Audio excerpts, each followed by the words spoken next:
episode 100. All that and more when we return.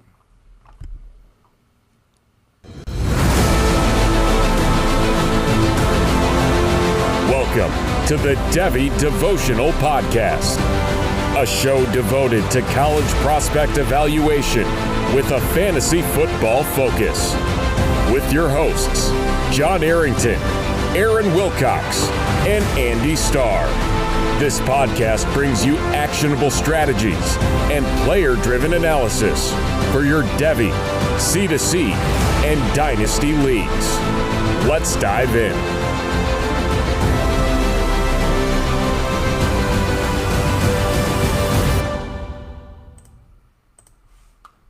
Let's dive into episode 100. Welcome into the Devy Devotional, where we stay devoted to Devy.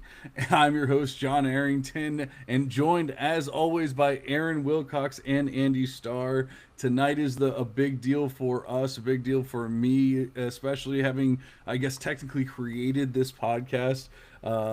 100 episodes might not be a big deal for a lot of people, but I can almost guarantee you when Aaron and I started this off with Deshane's that we probably never assumed that we would get to even episode 50, much less episode 100. It was more of like a passion project and all that kind of stuff. So it's been a fun ride. It's been it's been a great time. And tonight, because of that, we have some special guests, some special cameos and things that we're going to mix into the draft or into the pod. But we also said, hey, what do the listeners enjoy? They don't want to just hear the sentimentality and all that kind of stuff.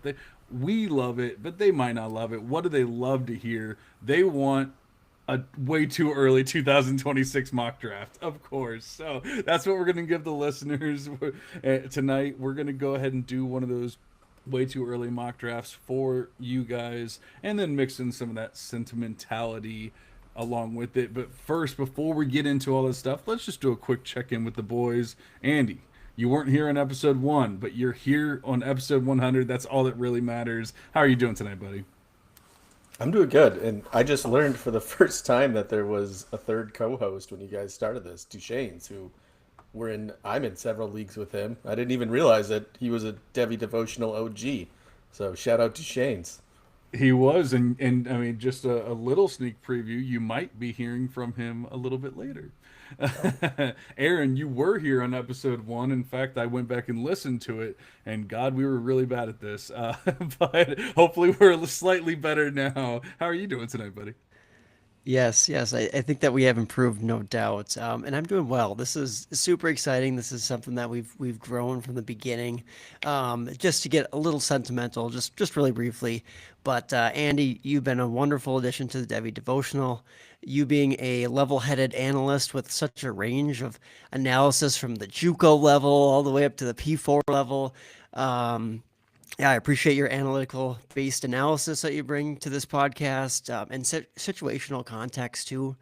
You're great at that, and just have a flexible ability to adapt to new informations and takes. So, thanks for making us that much more sharp as a show. John, so much credit goes to you for getting the Devy Devotional to where it is today. I mean, the editing, the getting the podcast onto different platforms, getting it out there. That's so appreciated. And you and I kind of started this thing. It's been a blast to grow it. So a lot of fun along the way, kind of seeing your model grow, Beth, which is great for the prospect analysis and a great tool that you have on your own site, just with the prospecting. And yeah, that's very impressive to see that grow through the years and the podcast grow. And of course, the listeners. Thank you to all the listeners. We appreciate you putting up with our takes. You know, we have through the years harped on the Tank Bigsby's, the Anthony Richardsons, the Will Levises, the Luther Burden, Zachariah Branch, Mekhi Hughes, now Garrett Nussmeyers. But we have a lot of success at least calling out some of these guys and other guys that we've liked along the way from more of a positive standpoint too. So we have so much fun with this. Thank you for all being a part of it. Absolutely. I can only imagine, Aaron, like you said, you've seen Debbie Beth grow throughout the time.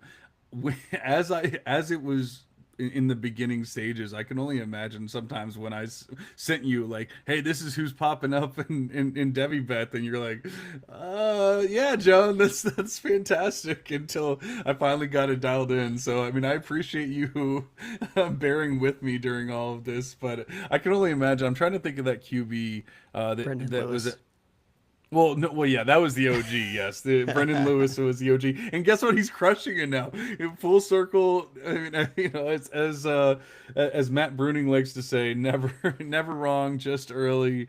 And I was very, very early on Brendan Lewis, but no, the Will, what's his last name, from Mississippi State? He ended up going over to what, Washington or something around there. Shapen. Will Shapen. No, Is that right? Oh, that was Blake Shapen. Oh, it was like Yeah. Will Rogers. Will Will Rogers. Rogers. Yes. Will Rogers, I remember, and that was one of the big reasons why I actually started getting into big time throw rate and intended air yards, because Will Rogers was popping up, and it was just like, how can you not like this guy? 76% completion rate, and you know, like all these touchdowns, all these yards, and Aaron's like, dude, just you got to calm down, you got to calm down. And that's when I started looking into it more and realizing, hey, you know, there was some stuff that needed to be changed there. So a lot of changes over the years, including the OG intro that we had on episode 1 through, I don't know, I didn't actually look that up, I probably should have, but it was probably like episode 1 through maybe 50 or 40 or something like that. Let's check it out.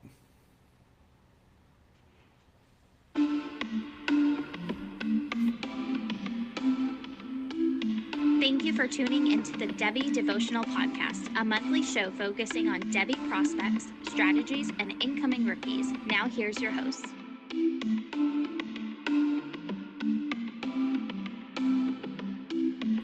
Welcome to the Devy Devotional, brought to you by the Monocle Dynasty Podcast. This is a new series that we're starting after hearing from some of the listeners that they wanted us to dip our toes into Devy. Honestly, that seemed like a tall task for myself and Crescent, so I brought on a couple of Devy experts to help out. We are planning on this being a monthly pod to keep you guys up to date on the best Devy prospects, help with Devy strategies, and even future rookie drafts. First, I'd like to bring on my co-hosts, Alex Deschaines and Aaron Wilcox. How are you guys doing? Oof. Sounded like an episode of the X-Files or something like that. It was great. What I'm a happy throwback. for you guys. That's great. That was a throwback. I honestly, it's been so long and everything, I completely forgot about it. And I'm like, please let me find episode 1, and I found it, and then I clicked. I didn't even know what I was expecting when I hit play, and then I heard that music, and I'm like, oh my god, we had that for a solid 30-40 episodes. It was a very long time. That was our intro. Oh god, you gotta love it. All right, you know what? We're gonna do one sentimental video, since we're talking about Alex Deschaines. Why don't we hear from Alex Deschaines, and then we will go ahead and get into our 2026 way too early mock draft. If I can find him, here we go. What's going on? Deschaines here, the nomenclator of the Devy Devotional. You know, since I've been gone, my campus teams have really caught their stride, which goes to show you're never wrong, just early. So if you guys need to know the next tight end GOAT, let me know. I got you. Just want to congratulate you guys on 100 episodes, and here's to 1,000 more. Thank you so much, Deschaines. We love to hear it. Andy didn't even realize that he already knew the co-host, or at least, you know, is been in his presence and all that kind of stuff. The original co-host of the Devy Devotional, and it's great to hear from him. In what he's referring to, he does seem to be the tight end guy. Like Andy's kind of like the FCS JUCO, you know, smaller school transfer kind of guy. You know, Aaron's the film grinder guy. I'm the Beth guy, and then Deschaines was the tight end guy. For whatever reason, he could always find the next great tight end. So where we try to shy away from that was kind of his go-to thing. So that's why we shy away from it, because we know we'll never be as good as Deschaines. I love that. Thanks, Deschaines, for that. Appreciate the shout outs and you know, getting this thing started. That was awesome. Absolutely. You guys ready to dive into a draft? Let's do it. Alrighty, let's. Ooh, if I can find, I have so many videos on this stream, I can't even find my thing. Let's dive into Devy.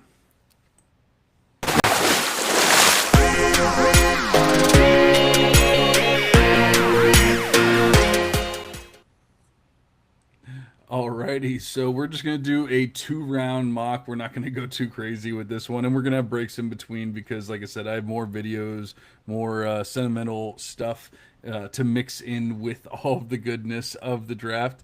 Actually, I need to restart this draft because I was messing around and put Diego Pavia as the first pick, and that's I don't think. I mean, we didn't give Andy the first pick, so I don't think it's going to be Diego Pavia this time.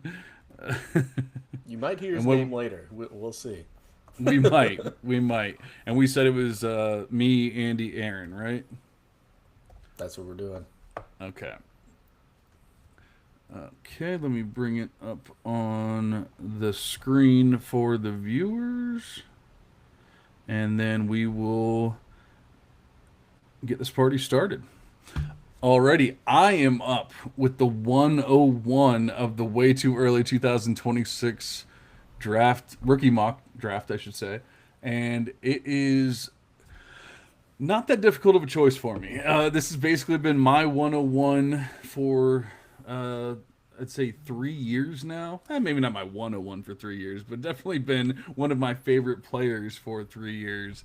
And I'm just going to go ahead and get it out of the way here. I am going to take Jordan Tyson, a wide receiver out of Arizona State for the 101.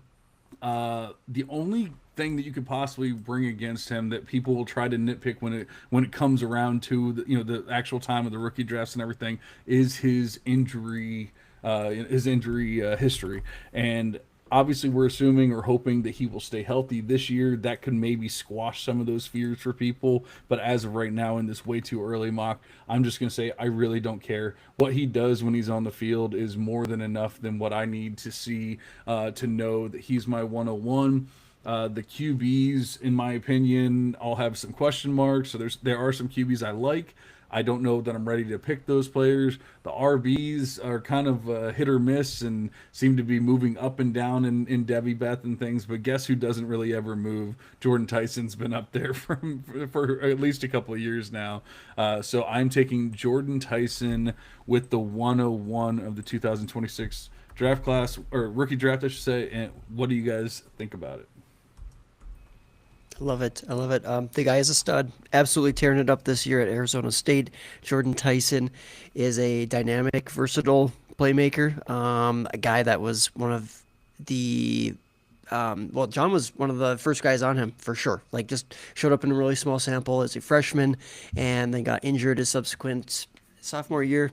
And yeah, he's really blown up now at Arizona State. So I have no qualms with it. In a class where there's definitely some question marks, it makes sense to get the most safe wide receiver prospect in that class right away at the 101, even in like a super flex format such as this. All right, Andy, did I steal your guy? Well, yes, but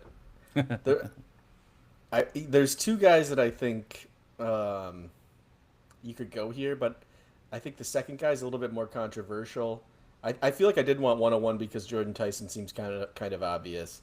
But with 102, I think I'm going to play it a little bit safer here. And I think there's a QB that's on everyone's mind. Maybe not. The QBs have definitely underperformed this year. So I'm going to go with a guy who's overperformed this year, or maybe is playing up to expectation. But another wide receiver, USC's Mekhi Lemon, who is closing in on 600 yards already. He's already played 3 Big Ten games. Like, he's doing it in conference. Yards per route run for his career is over 3. Like, he's stepping out in a big way. He's making Jaden Maeva a Heisman frontrunner. So maybe you could argue it's Jaden Maeva, but I think it's a lot has to do with Mekhi Lemon just being a really talented receiver. So I'm going to go with Mekhi Lemon. I think that might be a bit of a reach, but with what we've seen, with the guys that we thought were near the top kind of underperforming this year. And Makai Lemon, who was floating around maybe the back end of the first round, if you talk to people at the start of the season, has really excelled. So I think he deserves to be bumped up quite a bit here.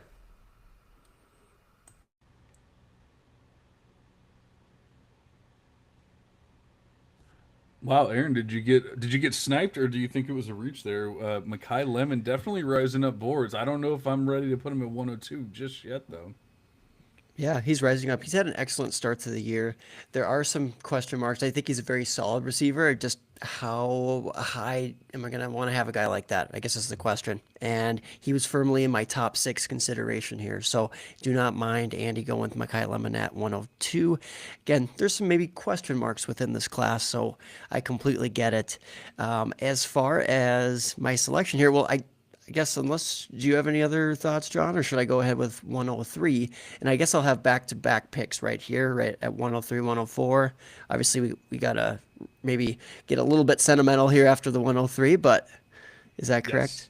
Yeah, we'll split your picks there with a video, but no, to add on to it, like I said, he's rising up. I don't know if I'm quite ready, but if he continues on like he is, it's not going to be long before he is the 102. That being said, I basically have him in a tier of players right now that I'd basically be happy with any of those three players. So this might be, it's crazy to say already at 102, but this might be the trade back to, to 104 or 5 or something like kind of deal. Obviously, all this is going to be answered, or most of it's going to be answered along the way. So right now, I'm feeling that way, but who knows what'll actually happen when it comes time. I might have a definitive answer for you, come March or April of next year. I like it. I like it. Well, I will go ahead then with the 103, and I'm going to select a guy who, speaking of sentimental, this is a guy I've been a fan of for a long time.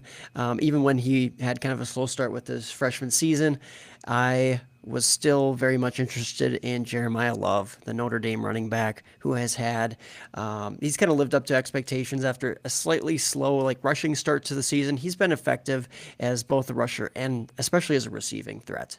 The guy is definitely a home run threat. He has some versatility to his game, absolutely. He is the modern day running back. So Jeremiah Love out of Notre Dame is a guy that I am comfortable taking here, even in the top three. And he's kind of in that Jahmyr Gibbs type of role or in that mold. Not saying it's a one for one comp or a stylistically perfect comp by any means, but Jeremiah Love is the most talented running back in this class at this time, and he is again a good receiving threat, so great in PPR leagues, half point PPR leagues, just in general for getting lots of opportunities at the NFL level. And we know that he has the speed and athleticism and agility, all those things, to be shaking some tackles and getting some really nice breakaway runs. So that is my 103 pick. I do not mind the pick at all, but if he didn't have the game he had on Saturday, would you be taking him here at 103? Absolutely, and it's more of just a traits thing for me too. I just like I said, I haven't really wavered off of it. I know he had a little bit of a slower start, but he was still flashing those big plays. It just was not happening quite as consistently on the ground, but he was showing the receiving upside and explosiveness there too. So just definitely a talented guy. It's just a matter of time sometimes with these running backs.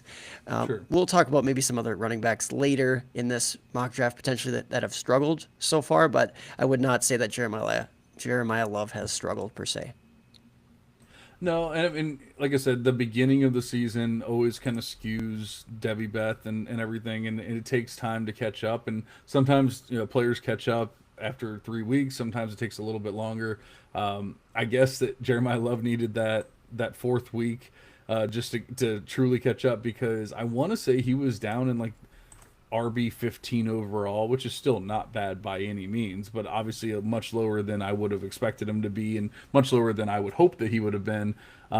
He's definitely skyrocketed back up into the top 5 overall in the model. So it's definitely something clicked this past week. Obviously, I know that they performed very well. They scored a ton of touchdowns, so it wasn't like it was some crazy game for for them where they're having to do too much, but he showed us what he can do, and he did what he was supposed to do and score a bunch of points, score touchdowns, do all that kind of stuff. So I like the pick. I always expected it to be. You might not be able to see it on the live stream right now, but right behind my head, at least the way I'm looking at it, Jeremiah Love is in the background of this because I knew Aaron would be taking him here wherever he was, whether it was 101, 102. Actually, I guess that's the question. Would you have taken him at 101 had you got it? No, I probably would have taken him at 102. I think the 101 for me would have been also Jordan Tyson. But I mean, it's close. I think Tyson's a little bit more safe, but Jeremiah Love is again a guy I really like, and he also has had one of the toughest starts as far as opponent difficulty thus far to start the season. Because a lot of these teams they're beating up against, I don't know, Kent State or even lower tier teams, and they've had all Power Four teams to start. Miami, Texas A&M, two pretty big time schools there. Then Arkansas, another SEC team, and Purdue. And obviously they kind of thrashed those last two teams, but at the same time, that's still like quality competition, right? It's not these G5 or lower teams, so or FCS or something like that. So, anyways, that taking that context into account. I think even furthers my interest in what Jeremiah Love has done this season and what he should continue to do. Absolutely. All right, so Aaron's going to be back on the clock in a minute, but first actually, I guess I have to stop sharing my screen, and then we will go ahead and check out another one of our previous guests.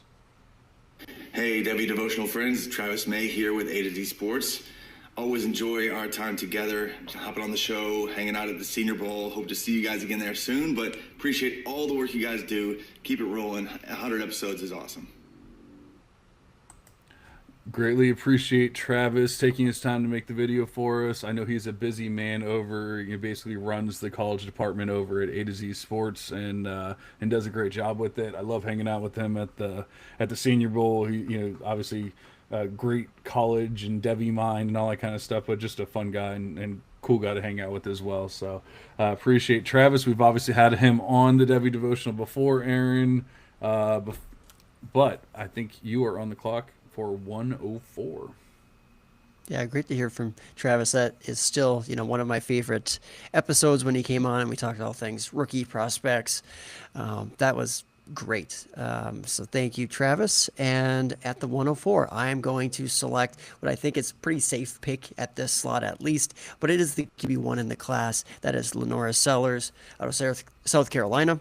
There have been some doubts along the way as if he was going to be this polished guy. Was he going to struggle? I wouldn't say it's been completely mistake-free or this phenomenal breakout type of season, but he's just been solid enough, and he's showing that athleticism. He's showing what it takes as far as a passer goes, and I don't really buy into that receiving core. For example, I think he's doing the best with the weapons that he has. He's elevating some guys there, but at the end of the day, he's a traits-based quarterback, so if you just go off of like Gotti, passing yardage totals or touchdown totals, you're probably missing some of the picture with Lenora Sellers. So he is doing a nice job this season, and I think there'll be some good things to come.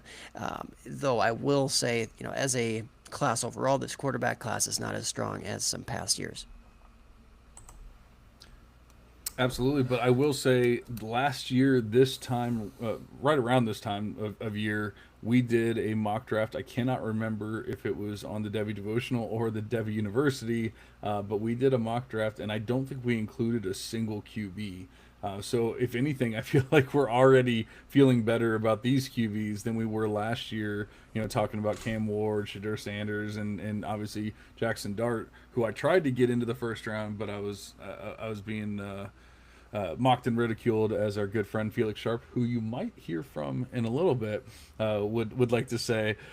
So I love the pick. I was really hoping that you weren't going to make it. I was hoping that you were gonna say, oh, he hasn't been as dynamic. He hasn't been this. He hasn't been that. But I think a lot of people are coming around already that he's not as exciting as we thought he was going to be, but it's because he's trying to fix other things, and I truly think he's trying to become a more well-rounded player, and we're seeing that happen in real time. So I love the pick 104. Obviously, most people don't get to snake multiple picks in the first round and everything. But if you could get Jeremiah Love and Lenore Sellers, that'd be a pretty damn good start. Yeah, I mean that would have easily been my pick had you not taken him. People might point to the touchdowns, not really showing up on the stat sheet, but he's doing everything else right, and he did miss a game obviously as well. But he's throwing the ball downfield. He obviously has the rushing upside. Um, I think Lenore Sellers at this point in time is really the only quarterback that I would feel comfortable taking in the first round. And I definitely considered him at 102, but there are just with any quarterback, there's always going to be question marks. So I didn't go that way. But for this pick at 105, I'm going to go into I was looking at my list of players, and there's a lot of guys that probably you wouldn't take in the first round. But this is a guy that I think a lot of people could get on board with in the first round, and a running back who's really showing out this year. It's Washington's Jonah Coleman, who has racked up 400 yards, over 400 yards already this year. Ran for 1,000 yards last year. Uh, he's definitely a threat in the receiving game as well. He already has 11 receptions. He's had back-to-back seasons before that with over 20 receptions. Uh, the big time run rate, which wasn't quite there last year, is definitely there this year. I feel like in this class there are some decent running backs, but Jonah Coleman definitely is the cream that rises to the top among these other guys that are just kind of like showing us for the first year. Whereas Jonah Coleman, we're going on 3 years right now where at least I've been a very big fan of him. So I'm gonna take Jonah Coleman at the 105. Yeah, I feel like with Coleman, it was like who was left after we had such an exodus of running backs from the last draft class, the previous draft class. It was just like who was left, and it was Jonah Coleman. And so I always kind of questioned, am I too high on him? Is Beth too high on him because that's just who's left, and that kind of thing. Even though that's not how Beth works. It's not comparative to other classes or anything like that. It's who is this player good or is this player not good?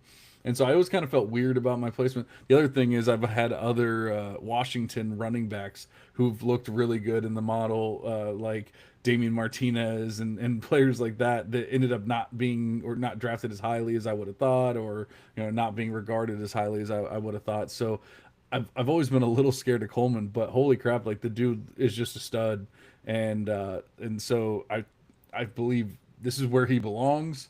At least as of right now. I know he didn't have the greatest showing this last week, but it was against Ohio State. That's not anything that I'm going to be like, oh yeah, the guy sucks now, So I think, yeah, great pick.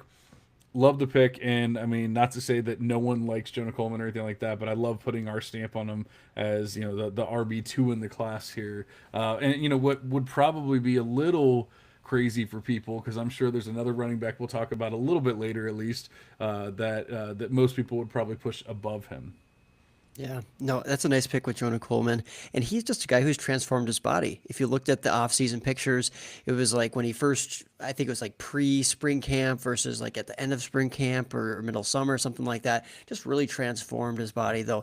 Kind of a questionable angle. If you look at the picture, the before and after picture, you got to look it up with Jonah Coleman. The guy just got shredded and really did some work to enhance his athleticism, and it's showing up this season. He's more explosive, from 5.5 yards per carry last season to 6.5 so far, and his yards per reception, I mean, it's over doubled, right? It's by far the highest in his career as far as explosiveness in the passing game, and so he almost has the same amount of no, he has the same amount of touchdowns that he did last year, and he's only played 4 games this season. The guy's just been a beast, can't keep him out of the end zone, and he's been much more. I mean, he's a physical back, right? We always knew that he was built really well, but he's turned out to be a little bit more elusive, a little bit more nimble than I thought he could be. So just goes to credit how he's transformed. So Jonah Coleman's a good pick there at the 105. Yeah, I like it a lot. I'm actually sitting here. I know we're gonna get into, or no, I guess it is my pick. Okay, I thought, because I have two here. So I will get into my pick. Honestly, the Jonah Coleman pick is making me. And I have two here, so I can do whatever the hell I want. But it's making me question if I should pivot and go with a running back here who what I don't think I was originally planning on doing, but I think I might. And I just wanted to look at his last game. Yeah, okay, I think I'm going to do it. We have not been the biggest fan of Justice Haynes, but I am going to go ahead and do it. I'm taking Justice Haynes at 106. Aaron's giving me a really. I don't know. No, no, I was giving you a we. Oh, No, oh, just well, kidding. Go that's ahead. fair. Okay, yeah, that's fair. I thought you were saying really Justice Haynes. No, okay, yeah. Andy and I have not been the biggest Justice Haynes fans, and honestly, it was it was the receiving, and not. I mean, the sad part is like, he's not even doing that much in the receiving game this year. He has 9 receptions for 29 yards. But the sad part is like I don't even care about the yards. You can say that running backs can be put in good situations for receiving or poor situations for receiving. It's the fact that he's being targeted that actually does kind of matter. At least for what I look at. I've never really gotten into like yards per route run and stuff for running backs. I think Andy does get into that a little bit more, but I see him actually being targeted now, which is nice. So, especially when you have a first year quarterback and all that kind of stuff, I feel like they can grow together as the season progresses. Hopefully, the receiving will go along with that. But through 4 games, he has 9 receptions. Where before he probably didn't even have 9 receptions in his career before this. And so that was a big scary part of that. But on top of that, I mean, he is just putting up big time runs. He is putting up big plays. He's doing that. I know, Andy was talking about him last week saying how it's kind of hit or miss. Like you kind of get the Kenneth Walker, do you lose 3 yards or do you gain 50? And but I I got 14 points from Kenneth Walker last week, and I didn't really care that he lost 3 yards on that first play, and so on and so forth. So I'm starting to fall more and more in love with Justice Haynes. I don't know if I could have played the game and gotten him later. I guess we'll have to see if Aaron and Andy want to be honest here or not. But I feel like he's definitely risen up my board substantially, and so I'm willing to take him here. I think if we're just playing this as like if you're drafting with other people, then yeah, absolutely. I don't think Justice Haynes would fall into the second half of the first round in a lot of places based on what we've seen so far and how people felt about him going into it. And yes, we were down on him, and I've said last week and maybe the episode before that I've kind of come around a little bit. And the reason I do the yards per route run with running backs, I like to see it around one, is because I don't like to give the benefit of the doubt to like a screen merchant is what I call them, which Justice Haynes is absolutely, that's what he is right now. His ADOT is negative 2.5 yards. Like he's getting targeted behind this line of scrimmage. So I'm not willing to say like the receiving profile's there right now because these are designed plays that he's catching behind the line of scrimmage and not doing anything with. But I can't like say that he's not a good explosive runner anymore because he just rips off another 75-yard run every time I say that. So at this point in time, he's doing it at a more consistent level. Michigan's giving him the rock a lot more than Alabama ever did. So I don't hate the pick at 106. I think that's probably where he would end up in most drafts if the draft, if we're doing rookie drafts today. Yeah, and I'll always be honest with you there, John. I would have taken him here too. So yeah, Justice Haynes, a good pick. They're finally, like Andy said, giving him enough carries as a team. So unfortunately, it took him having to transfer out of Alabama. I guess most times you'd think, oh, a guy of that talent would flourish there, but I guess with that new coaching staff, it just did not happen. And ultimately, he's really taking advantage of it at Michigan. So Justice Haynes is that guy that I would have taken here in the middle of the first for sure. Well, I love to hear it. Another thing I love to hear is from our best friend of the show, Felix Sharp.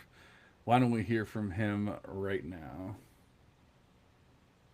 All right, this is Felix Sharp at Sharp Review on Twitter. Want to give a special congratulations to Aaron Wilcox and my boy Andy A-Star FF on Twitter for their 100th episode. A lot of great takes through the years and combining shows, consolidating shows.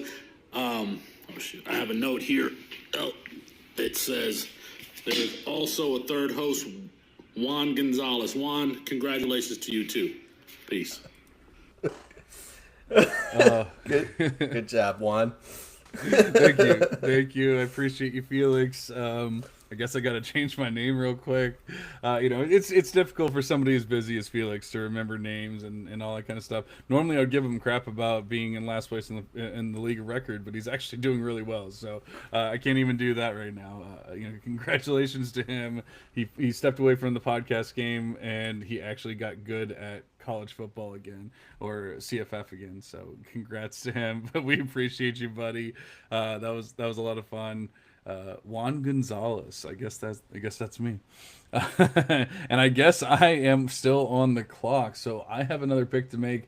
The reason why I pivoted there is because I was really stuck between two wide receivers, and honestly pivoting to running back didn't help me there because I'm still stuck between two wide receivers. That's the problem about having two picks, is if you make one pick unless you pick from the two players that you were deciding between, then you still have to decide between two players.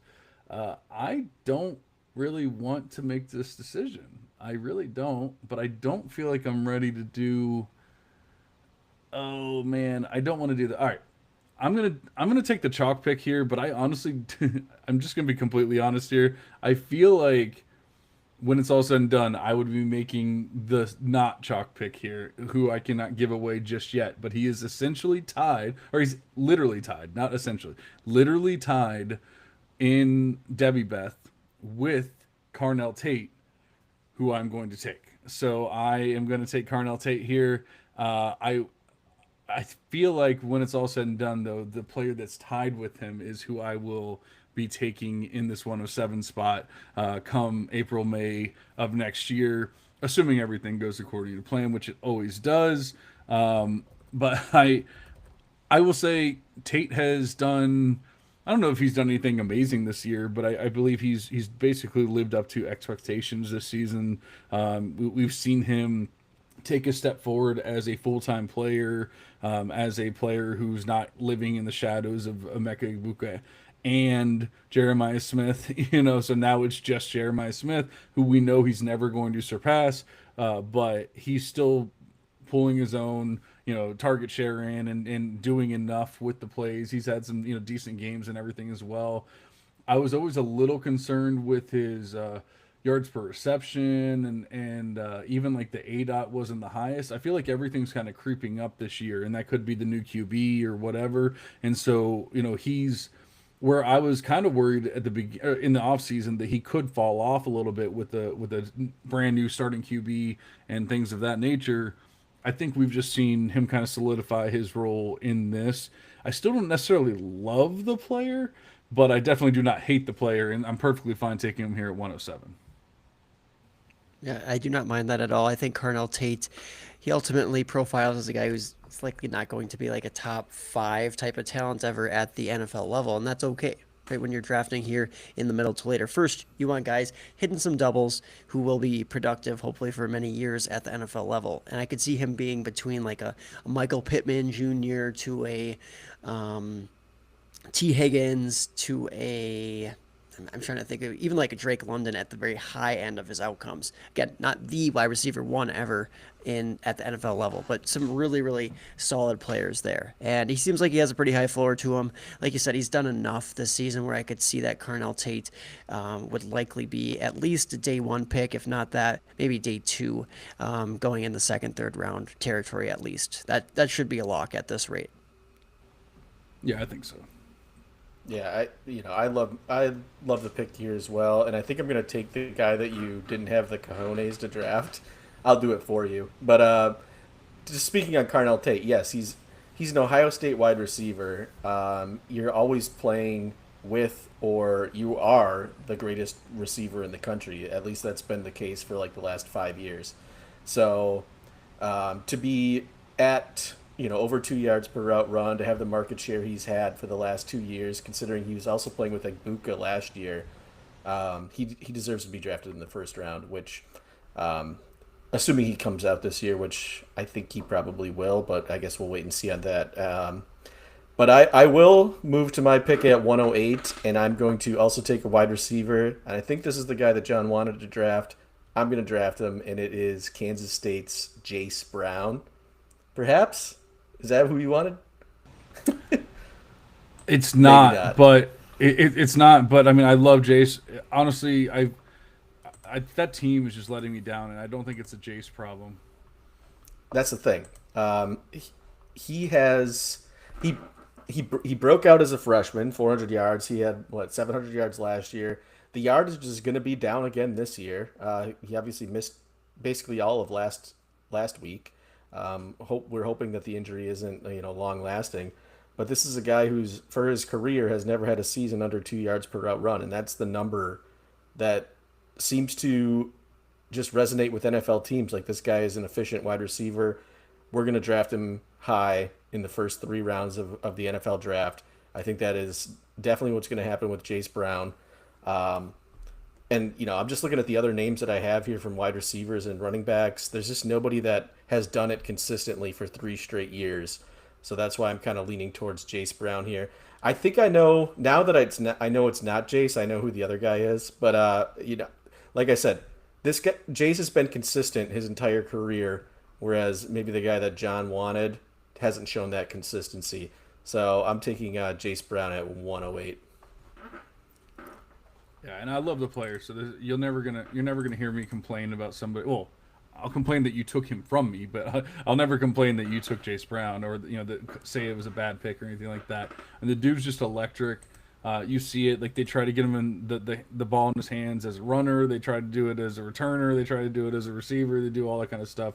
That offense is just kind of not clicking, and it's kind of hurting his numbers a little bit. That being said, it's still kind of early, and I think when it's all said and done, he will jump back up into his top spot and everything. As we tend to see, it kind of happens incrementally and slower throughout the season as Devy Beth gets even, the more data that goes into it, the more accurate it gets. And so, you'll see it happen. But I think it's one of those things where it's like right now you're having the balls to do it, but when it's all said and done, that would probably be right around where he's at, like 108, 109, something like that. Yeah, I have no issues with it. I have Jace Brown in 404 campus Canton leagues. So in those college leagues, it's like I have 100% exposure to Jace Brown. I am a big fan, and like you said, I think it's an offensive problem. You look at the stats, the production, it's going to take a hit, and unfortunately, that offense is just so gross right now from a passing perspective and just from an efficiency and scoring standpoint. And Jace Brown also, he basically played a couple of snaps this last week. He was injured coming into the game, or at least banged up, and so he put up a big 0, and that was one of those things where unfortunately, that's going to hurt his score maybe in the model too. The guy is great with the ball in his hands. I think we've seen that throughout the career, and knowing that this year is an outlier, I really like the talent. I think at one point I comped him to like a Jackson Smith and Jigba type of a player, really. I mean, that's how he wins. That's how he should be able to win at the next level. I'm really intrigued to see how the rest of the season plays out. Hopefully he's healthy and that offense at Kansas State can figure things out. But Jace Brown is a fun wide receiver. I almost didn't write it in because I didn't want it to be true. I didn't want him to be gone, but I'm writing him in now. And you're absolutely right. I'm looking at it now. I know you had mentioned it over the weekend, but I'd kind of forgotten that he played very few snaps or didn't play any snaps or whatever it was. And not to say that one game of a 0 is going to kill you or anything like that, but like I said, it could be the difference between him being the wide receiver 7 and the wide receiver 4 or something like that in Devy Beth. So especially this early on in the season, it kind of can make a decent swing in a player's livelihood and things like that in Beth. So yeah, it's I'm hoping for more of those, like that week 1.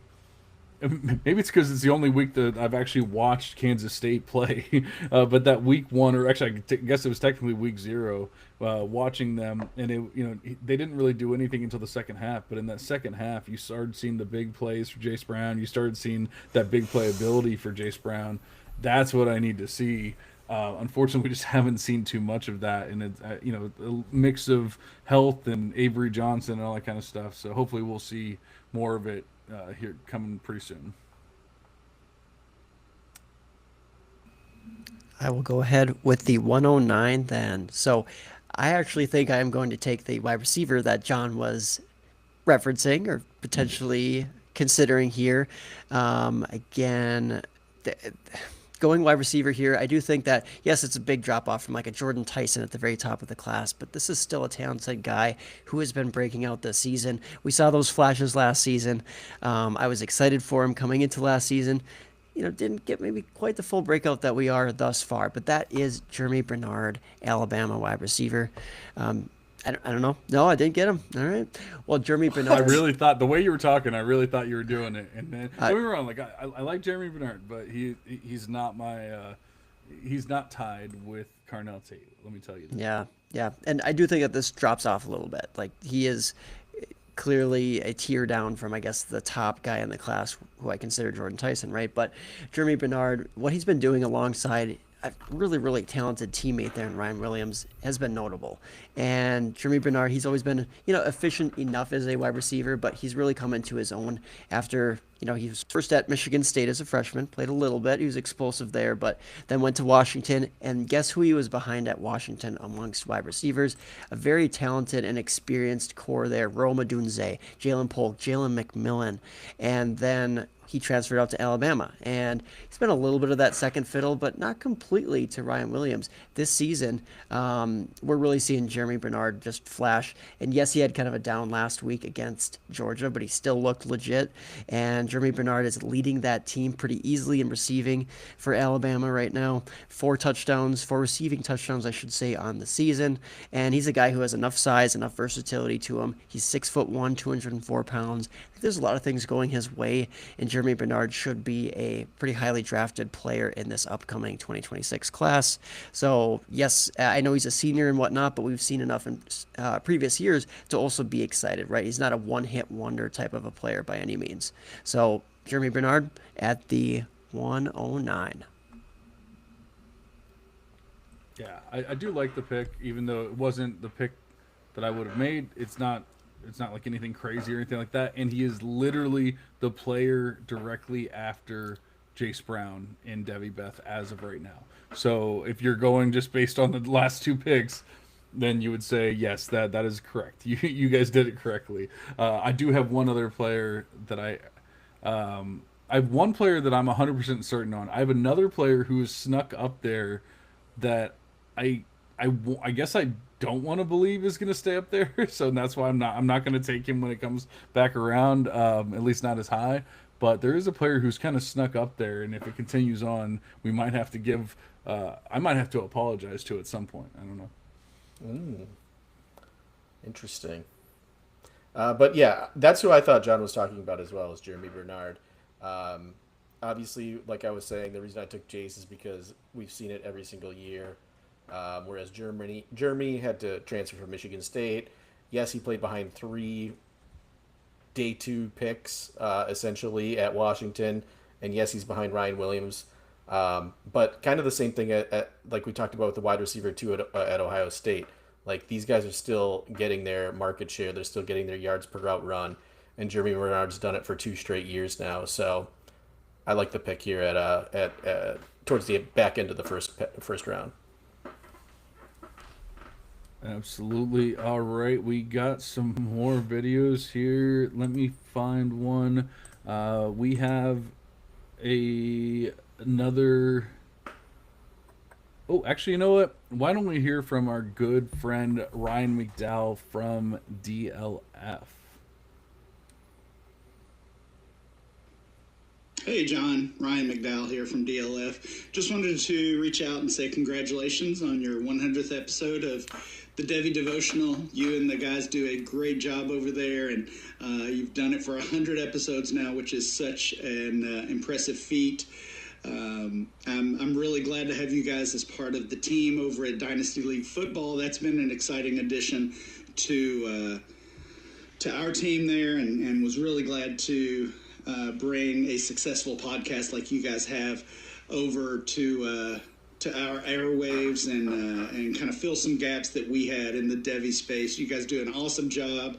My hand is in a lot of pots, I guess, and I'm not able to follow the Devy game nearly as much as I used to. So I know I rely on you guys for sure, and definitely appreciate you all. Congrats again on 100 episodes.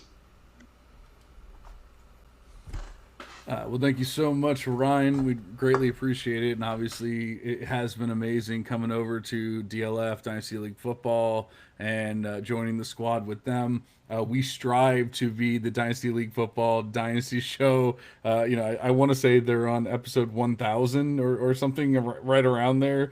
Or if they're not at 1,000, they're very close to it. So we strive to do that. I don't know if we'll ever get there, but we can definitely. I guess all we can do is just keep making pods, right? That's right. That's right. We can keep on going. But thank you, Ryan. I definitely appreciate it. And also, thank you to Felix, who we didn't really get to elaborate on, but that was a fun deal with Felix Sharp, and him and John always go back and forth. So that's kind of the humor behind that one. But Oh, trust me, Felix. there's a couple more videos, and somehow, some way, John, John always gets to have some fun in these videos. I love it. But I believe that I'm up at the next pick here, huh? You are. Okay. I'm gonna make the gross pick for you guys. And so you guys don't have to do it. You don't have to feel gross, have that, bad taste in your mouth, whatnot. I'm going, and you guys probably know who this is, but Garrett Nussmeier. No, I'm not that crazy. I'm actually having a guy where having good quote unquote traits will actually potentially translate to the NFL level, because it doesn't really, I mean, just traits alone at the NFL level for a quarterback, yeah, it's not enough, right? But I think for the running back position, athleticism is so important.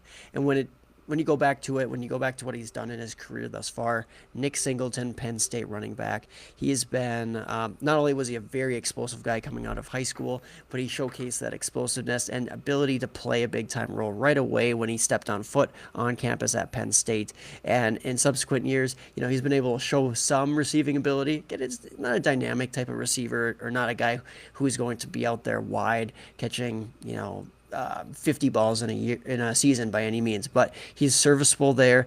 And as a rusher this year, it's been really bad. Okay, so I'm not going to sugarcoat that with Nick Singleton. He is one of those guys where you might come up to the combine and say, yeah, he had a down season. I don't know what's going on there. And he could be a big time faller, continue to fall if he doesn't test well. But I am very, very much confident in him as an athlete. I think there might be something going on there. I don't know if it's with the conditioning, a little bit extra weight gain this offseason. I think he'll get back in shape whenever that is, whether it's in season here or in that off season, as he's about ready to get drafted, try to make some money. So at the end of the day, Nick Singleton, very talented back who has not played up to that talent. His teammate, Katron Allen, has outperformed him this season, which is obviously not a good look for Nick Singleton. He's not the most intuitive runner out there, but as an athlete and just as a physical specimen, very special player.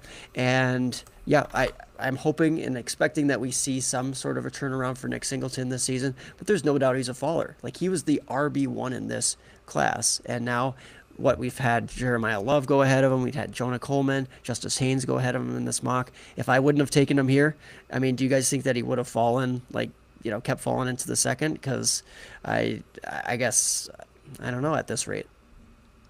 I think. Yeah, oh, go ahead, man. No, I mean, first I'll say thank you for taking him, because he would have fallen past me at 111, and I just don't know what to make of it, because I felt like, okay, he had this awesome freshman year, and then boom, he went way down sophomore year, and then I thought we were out of the hole last year. I was like, okay, we've got freshman Nick Singleton back. The arrow's pointing up. He's coming back to do, national championship run or whatever with Penn State. And it's been almost worse than his sophomore season. Yeah, he's still getting like the receiving volume over a guy like Katron Allen, but Katron Allen is like who you could also argue had kind of a down sophomore season, has really outperformed him as a runner this year. So I like that he's getting drafted because I like Nick Singleton. I don't want to believe that he's not good because we've seen two really good seasons from him, which you can't say about a lot of the guys. So I probably would have taken another running back before him still. But by the time we got into the second round, I think at that point, you kind of just have to take him just based on what we've seen in the past. But this has been rough. I mean, last week at Oregon, he wasn't even getting the ball in the second half when the game was kind of on the line. So, but like I said, thank you for taking him. I think maybe by the end of the year, he will reestablish himself as a first round talent. Yeah. So my whole thing with Nick Singleton, even when he wasn't like his freshman season, he didn't really do nearly as much as we thought he was going to do. Sophomore season didn't do nearly as much as we thought he was going to do. Junior season, he actually did a lot, and that's why Aaron's saying like at the beginning of the year we were like, hey, he's RB1, because we thought he was coming out. He decided not to. That was a terrible decision. Terrible decision. When somebody's got to talk to these kids, but I don't know what's going on. Aaron, I need another body analysis like you did with Jonah Coleman. Did he, is he all flubber now, or what's going on? Because 6.6% big time run rate over the last 2 years. That means that, I mean, I can look it up really quick, but that actually means that this year is worse because I look at the last 2 years for these players, and I would assume that means he's at like 5 or 4% or something like that when for big time run rate, and that's just not going to cut it. So something's going on with him. I don't know what it is. He's absolutely just plummeted in Devy Beth. That being said, I've always said from day one, Nicholas Singleton, regardless of anything else, was going to go out and run a 4.3 at the combine, and teams are going to fall in love with them, and all of a sudden he's going to be a second or a third round pick. And I don't think that that's changed, unless he did get fat or something like that. Ate a couple too many burgers, then maybe he won't go run a 4.3 anymore. But that was always kind of my thing was, if he didn't have the receiving ability, he didn't have the production that we would love to see or anything like that, but he's just going to go out and wow at the combine, and someone's going to fall in love with them because we know how these teams do. So I feel like this is right, even though I don't have him that way right now in Devy Beth. But he was absolutely, if not RB1, he was RB2 at the beginning of the season. So it just shows how bad this season has been so far. Yeah, in my opinion, Nick Singleton needs to get back down into like the two teens, like in the mid 220s is a little bit too big for him. And there might also be an injury that, these college coaches just do not always choose to disclose these things, right? I mean, there's no mention during the week of multiple guys who were banged up this weekend and put up zeros in college football. So we just know that there's not the same amount of publicity for what these kids are going through at times. And like you said, maybe, or definitely a bad decision for him to come back to school, but there is time for him to turn it around, get healthy, and ultimately crush the combine. Oh my God, it's so much worse than I actually thought. I said that, Nicholas Singleton must be around a 4 or 5% or something like that. He is at 1.92% big time run rate this year. It is god awful. Like, what happened to this player? And that's why he's falling off so fast and so hard. I don't know what's going on. Like you said, maybe it's a weight thing. Unfortunately, we've seen this happen with Ollie Gordon. We've seen this happen with who was the player at LSU. I mean, unfortunately we've seen it happen time and time again. Jackson.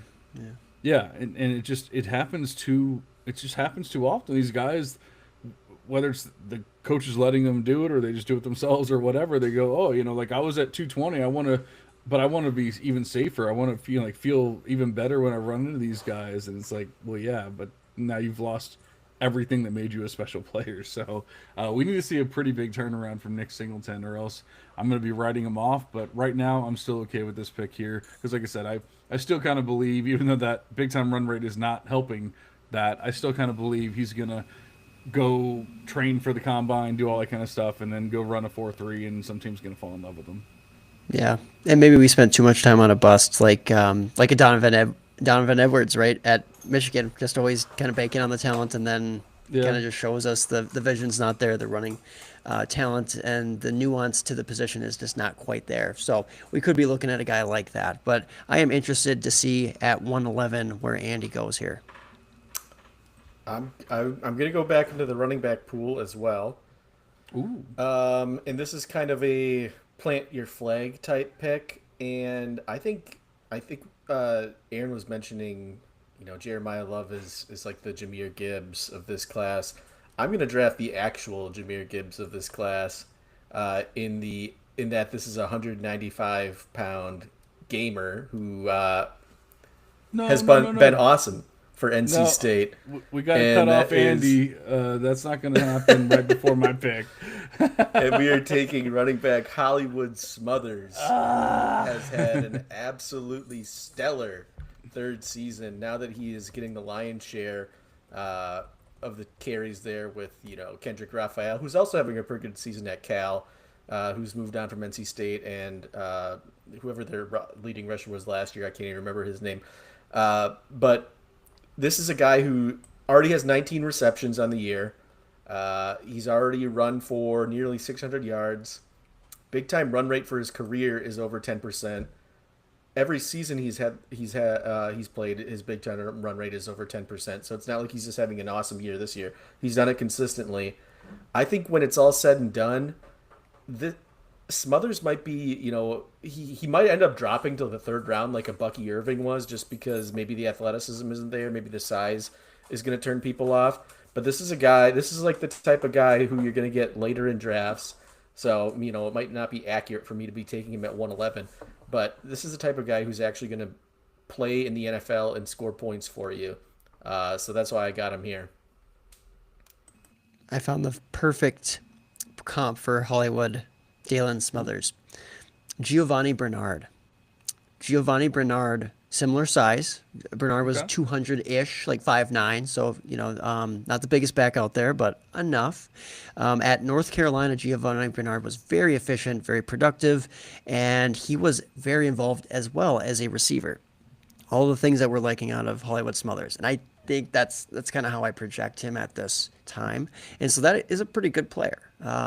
Keep in mind that, when Gio Bernard went to the NFL, he had to split carries alongside some talent at the NFL too. So if he would have had that was backfields. that was a different NFL. If Gio Bernard Right. came in as a freshman or as a rookie right now, we might be thinking differently about how his career ended and things like that. But there was definitely flashes with Gio, though. I really do like that comp. Sweet. And I love the player. Honestly, like I feel like I drafted a decent amount of Smothers and Devy and C2C supplementals and things this year, and I was doing it from a Devy lens, and people were like, "Well, yeah, you got your CFF, but he's never going to be Devy." And we're 5 weeks in, and we're talking about him here in the first round, So like I feel like that's a pretty big dub for Devy Beth right there. And for Andy, I think he was a pretty big fan of him as well. So I don't want to take all the credit here or anything like that, but uh, it's one of those things where just obviously I've done a lot of research on you want those big schools, you want the SEC, you want the Big Ten, you want all that kind of stuff, but that doesn't mean that other players don't come from other schools. And so you still have to look at the talent of these other players, and he showed that big playability as a running back, and we're seeing that 12% big time run rate this year, actually the last 2 years. So I mean I don't even know exactly what that is, but it's probably gone up a little bit. From before, he was probably closer to 10% if I remember correctly. So he's having a great year. He looks amazing. Obviously, we'd love for him to be 220, but that's just not the kind of player he is. And honestly, that's not even the kind of NFL that we're dealing with anymore. So I love the pick, love the comp. Even though I don't know, if all of our listeners will understand, that's a different world. So like, it's Geo in this NFL, not Geo in 15 years ago NFL in NFL, like that kind of thing. But I guess that brings me up here at 112, and then obviously we're gonna do a second round, but we're gonna speed things up. As much as I would love episode 100 to go on forever, we did actually start this one pretty late, and I would like to remain married for another year. So we'll try and keep that going, keep that streak going here. Oh man, okay, so I'm gonna do it. I don't think you guys keep going. Oh, I think I know which wide receiver you're talking about, and then you pick somebody else. I don't think this player is getting the love that he deserves anymore because of the offense he's in, a la a Jace Brown. But a la Jace Brown, he's still an amazing player. 31% market share over his career. Or I'm sorry, 27% market share over his career, 31% market share in his best season, which is what we love to see. Receiving yards per team market or per team pass attempt over 2.2. 750 yards receiving in his best season. Obviously, I'm hoping that that'll come up this year, although it's not a great start because of the offense. But Eric Singleton Jr. moving from Georgia State to Auburn might not have been the right move.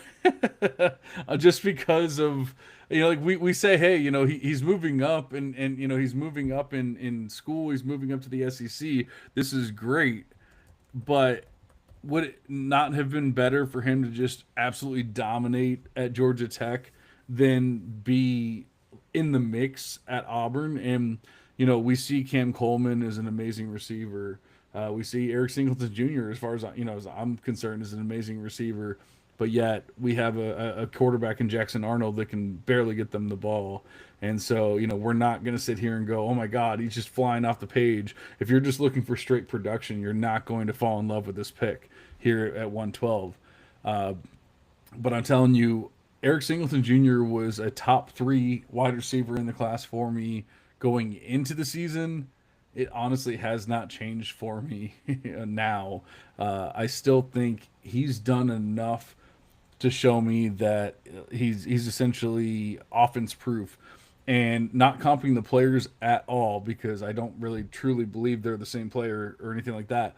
But I just remember being so in love with Zay Flowers, and people were like, why are you in love with Zay Flowers? He sucks. He only has like 600 receiving yards and things in his senior year, and why would you love him? And then I'm looking at the offense going, yeah, but they only threw for 1,000 yards, And so now it's a little bit more difficult with Eric Singleton Jr., but we're saying the same thing, but we're saying he also has an amazing wide receiver in Cam Coleman along with it. So we're kind of adding like a teammate score along with the bad team score, along with previous scores and things like that.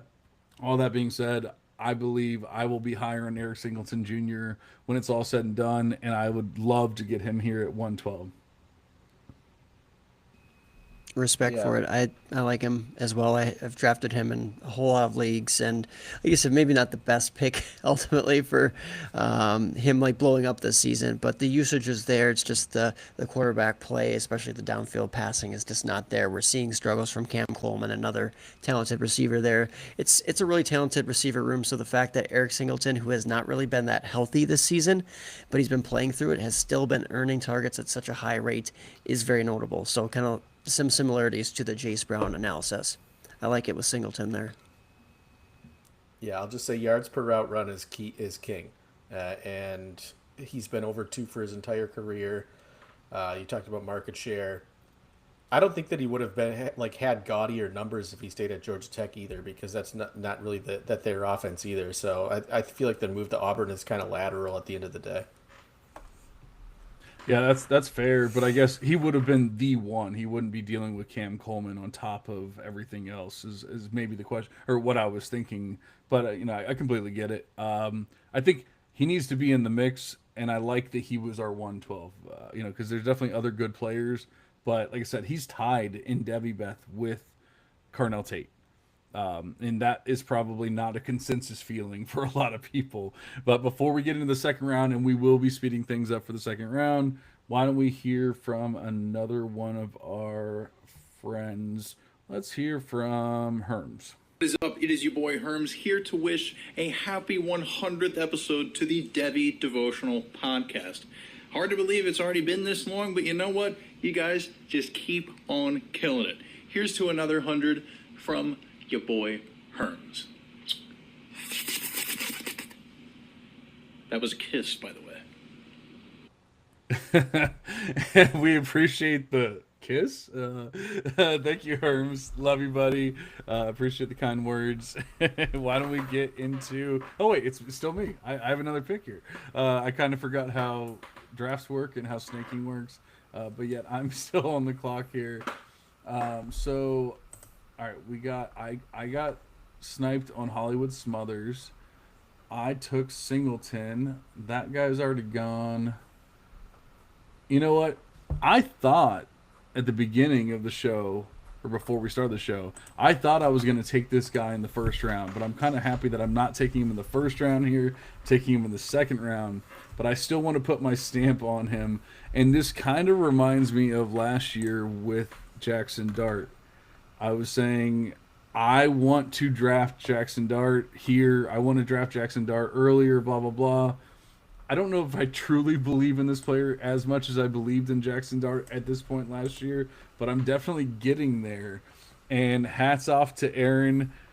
Darian Mensah, I am ready to do it. I don't know if he's actually going to come out. We can say that about so many of these players. So, unfortunately, that's just a new world we're living in. But Darian Mensah, quarterback, has blown me away with what he's doing on the field at Duke. I get it's ACC. I get people aren't going to love that. But once again, good players come from other teams besides just the Big Ten and the SEC. It does happen, believe it or not. We've even seen really good quarterbacks come from Stanford and other and other small schools that are now in the ACC that didn't used to be. So. I mean, you're talking about 5.8% big time throw rate over the last 2 seasons, 10.4 intended air yards. Dude has not done anything to show me that he cannot handle anything. Interception rate is below what I need to see. The completions are above what I want to see. The adjusted yards per attempt, like everything is right there. The only thing you might be able to say is, not the highest level of competition. But in a class where we're sitting here going, oh, this guy just fell off, this guy just fell off, this guy just fell off. Here's a guy that's not falling off. And so I'm willing to take an L because I gave Aaron a Diablo on Darian Mensah being a top 5 QB, and here I am saying he's the top 2 QB in the class. So I'm giving myself a Diablo L and saying, you know what, Darian Mensah, 201. Yeah, I loved Mensah coming into this season as well. I thought he was right up there with John Mateer, just based on what we've seen. I know it was in a lesser competition, but the ADOT was there, the yards per attempt was there. He's not turning the ball over. He has the rushing upside, and unlike Mateer, he's had a great start at Duke so far. So yes, the competition's lower, but it's not that much lower. Like, it's still the ACC. Like, these are still really good programs that get really good players to come play for them. And I guess to the end of, is he going to come out this year or not? I lean probably not, just because he got a pretty good deal to go to Duke to the tune of like $4-6 million or something. So he may stay another year, but if somebody comes calling and say, hey, we're thinking about you as a first round draft pick, then absolutely he's going to come out. But that brings me here to the 202. It's getting a little slim pickings here. I kind of want to go for a little positional value and look towards the tight end. assuming this is a tight end premium, which of course it is. It's got to be. Um, but I will take Diego Pavia's wide receiver one, who's actually a tight end, and that is Eli Stowers, who is a guy that has done it for 4 years, 3 years really. Obviously, one of those is at New Mexico State, but he might be a little bit undersized at 235, but he's a solid receiver. I think of him in like the Harold Fannin category, who is just a guy who is going to command targets once he gets to the next level. And I do think he's going to be the top tight end in this class, which, if you can get that at the start of the second round, I think you got to do that in most formats. And like I said, he's leading the. I think he's second in college football in receiving yards for tight ends right now, but he's like right behind one other player. I don't want to say his name. I don't think he would get drafted, but Oklahoma's tight end right now. But also the yards per route run, which is a stat I always come back to. It's over 3 right now for a tight end, which is just phenomenal. And it was over 2 last year as a tight end. So he's a guy that just commands targets. I think he'll do that at the next level too. Okay, so you are the next Duchesnes of the Devy Devotional, Andy. I love that with the tight end pick, the tight end talk. Yeah, no, don't mind that at all. I think he's a very competent receiving threat, and in this draft, with how the position groups are kind of drying up a bit, I do not mind that whatsoever. Speaking of hot takes, so John mentioned a little Diablo. I think that we could mess around with that here with this pick, but we'll see. Maybe you guys will like it. At the 203, I will select another running back from Notre Dame, Jadarian Price. Jadarian Price, running back from Notre Dame here at 203. He is actually outproducing Jeremiah Love on the ground as a rushing threat. He is dominant as far as scoring touchdowns thus far this season. We have not seen a lot of receiving work or receiving game out of him yet in his college career. This is a guy who also dealt with an early career injury, a big injury. I believe it was an Achilles. The fact that he has bounced back and been so explosive is truly remarkable and shows he's a great athlete, and he's persevered and worked really, really hard. So I think that says a lot about him. And you look back to his receiving work in high school. We had to get desperate here to see, okay, how did Jadarian Price actually profile? Like, can he catch the ball? 64 receptions in high school. And you know what? Like, 50 of them were in his last 2 years in high school. The guy is a capable receiving back. He's just not getting that role because guess what? They have an elite receiving back there in Jeremiah Love. So at the end of the day, Jadarian Price, I think he is, he's set up for like a workhorse role if he was on a different team this season in college football. I think he's a top 5 back right now in this class, and he's a guy who can handle the size, or he has enough size to handle a large workload when he gets to the NFL level. So 5'11", 209, thinking like Quinshon Judkins type of guy. I mean, again, profiles differently, much differently than Judkins, but think about that tandem that happened, Judkins and Travion Henderson, right? In some ways that took away from what either one of those guys was going to do production-wise, but in tandem, very effective together. So Jadarian Price, the Robin to the Batman that is Jeremiah Love, and we've seen it in past years. We've seen Ronnie Brown, Cadillac Williams. We've seen other guys kind of complement each other in the backfields and potentially both be productive or successful at the NFL level. So I think we might see that here out of a guy in Jadarian Price. I feel like you thought you were going to get pushback on this one, but Andy and I were so all in on Jadarian Price going into last year before Jeremiah Love completely broke out. Like, this is our dream. Like, what Jadarian Price is doing is our dream. The thing is like you said, that Jeremiah Love is just really freaking good too. It's not a bad thing for either one. And I guess I always, or I won't say always, but like going into last season, I said Jadarian Price is going to be a stud. And I wasn't necessarily wrong. It was just that Jeremiah Love was amazing. But I'm looking at it, and maybe I didn't even know about the Achilles injury. I did not realize that, or whatever injury it was. I know you weren't 100% sure on it. Jadarian Price in 2023 had a 10.64% big time run rate. In 2024, he had a 13.51% big time run rate. In 2025, he has a 15% big time run rate. This dude is a stud. I don't have him over Jeremiah Love yet, but I love that you're taking him here at 203. And I guess I should actually add the pick here. Absolutely love it.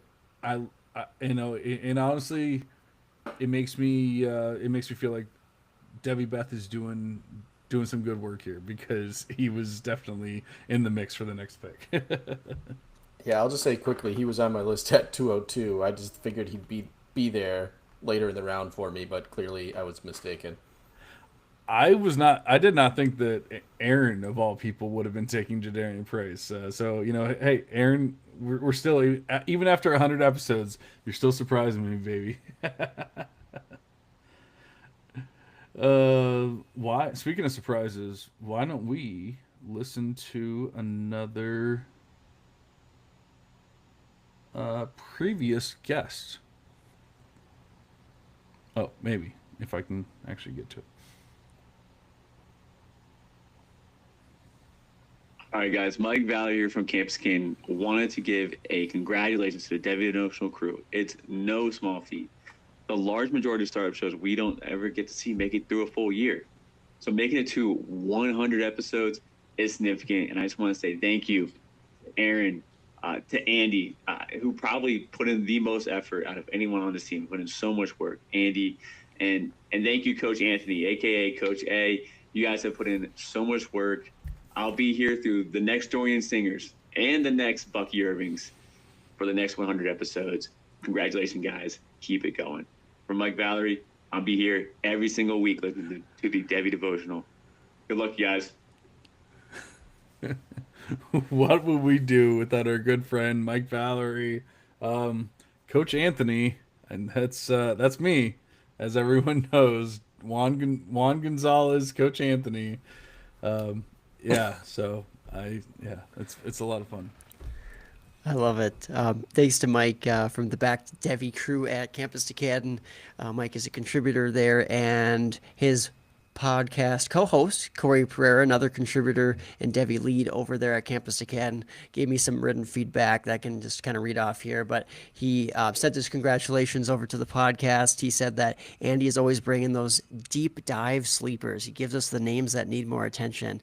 He said that I bring an enlightening film-based presence to a majority of number crunchers in the group and brings a much-needed context to each discussion.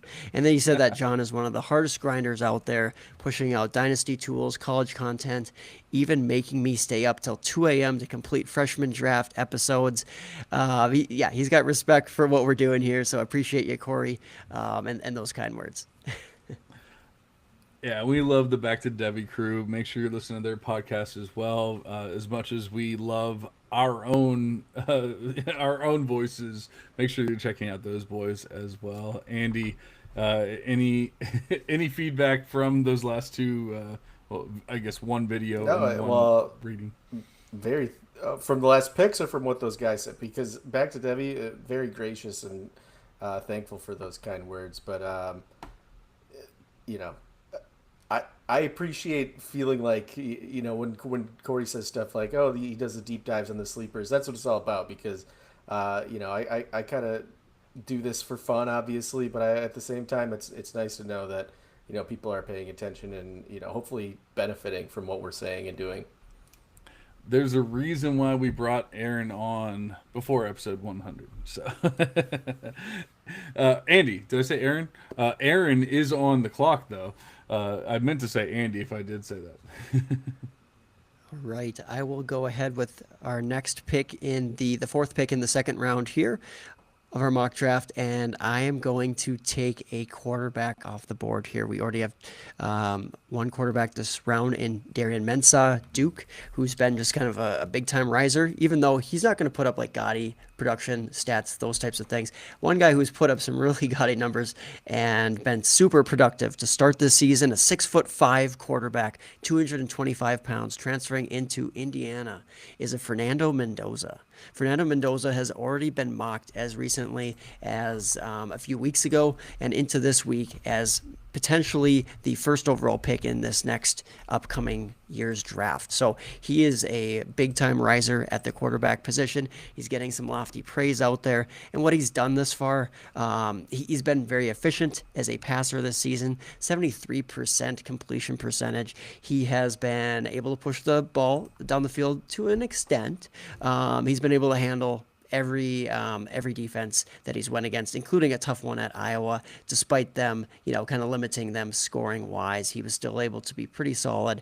He threw his first interception of the season this last week against Iowa, so he has a 16 passing touchdown to 1 interception ratio on the season. That's great. And he's even chipped in a little bit of rushing here or there. So I think he's a guy who continues to rise. I didn't really love what I saw film-wise from him at Cal. There's still some things that he's got to clean up. Dane Brugler on Twitter, he does a lot of draft analysis and prospect breakdowns. Go check out his most recent cut up of some film and some takeaways from Fernando Mendoza. He's still got some work to do. He's not a perfect player, but he has a lot of things going his way, and he has some good weapons there at Indiana, a couple guys we like. And at the end of the day, Fernando Mendoza has been an absolute baller this season. He's my 204 pick in the Superflex mock. I like the pick. I think this is a good case study for the big time throw rate stat because he meets every other metric, right? He throws the ball down the field. His completion percentage is there. His QBR is there. His yards per attempt is there. But for us analytical guys, the big time throw rate's not there. But everything else is there. So this is kind of a good. Does the big time throw rate mean as much as we think it means? We'll find out with Mendoza because at this point in time, he seems like he's probably close to a lock for at least an early day 2 pick, but probably a first round pick based on what we're reading. So if you're getting a first round quarterback in the second round, you're talking about like the Jackson Dart territory at that point in time, especially with a guy like Mendoza who's been successful. So I think if he continues on this pace, that name's gonna have to get bumped up into the first round by season's end. So I like the pick there. But that brings me up at 205, and I kind of want to, this is second round, so I'm going to do some flag planting here. I'm going to take a wide receiver that I talked about a lot in the offseason and who's continued to play very well. I'm a little bit skeptical, but not that much skeptical. But I will just say that the reason that I, maybe didn't take him earlier is because the other wide receivers on his team are also performing very well, and that's Rutgers wide receiver Ian Strong. But he's playing with DT Sheffield and KJ Duff, who is another big riser in Devy at this point in time too. Unfortunately, KJ Duff's only a sophomore, so he's not eligible for this draft. But Ian Strong, again, just showing more and more growth every single season, and he's done it again this year. He missed a game, but he bounced back and came back from whatever injury he was dealing with and had a big game. Kind of a slower start last week, but I feel like that was more of a outlier, not the trend. I think he's still going to have a big year this year. Going to come close to 1,000 yards, and if he does decide to come out this year, which there's no guaranteeing that he will, I think he's probably going to be in the discussion for day 2 pick.